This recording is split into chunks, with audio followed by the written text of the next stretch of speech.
Hello friends, now we are going to discuss the topic that is pointer to its derived types.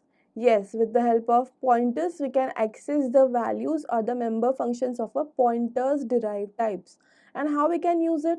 For that you just need to create a pointer object, and with the help of that you can access any member function of a derived class also.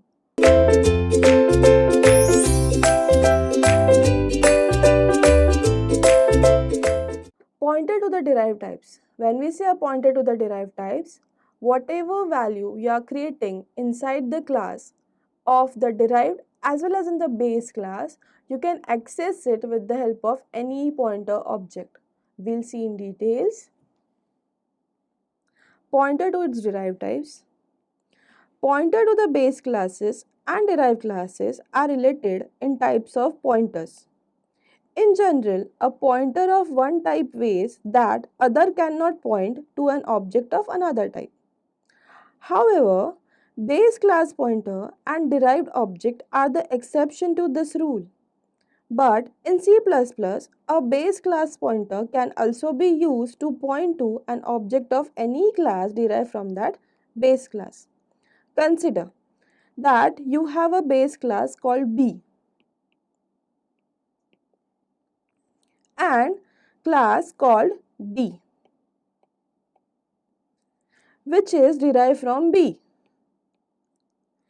Any pointer declared as a pointer to B can also be used to point to an object of D. Means if we are creating a pointer which is of B, so we can access this object with the help of D. We'll see with example. See, now we are creating the pointer variable which is of B class. Then we are creating a normal object of a B class. Then we are creating a normal object of a D class. Both of the following statements are perfectly valid. But P is equal to ampersand of B obj. That means we are giving the reference of B obj to the variable P, which is pointer variable, and we are giving a reference of D obj to the variable P. So both the statement will give you the proper valid answer. A base pointer can be used to access only those parts of a derived object that were inherited from the base class.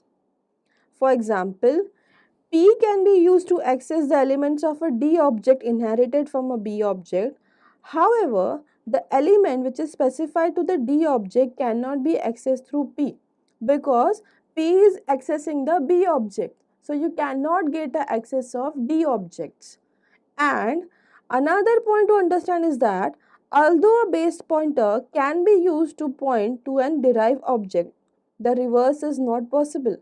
That means if you are giving a reference of a derived object, then you can access the values of base class as well as the derived class. But if you are doing it with a base class, then vice versa is not allowed. That is, you cannot access an object of the base class by using derived class pointer. Thank you.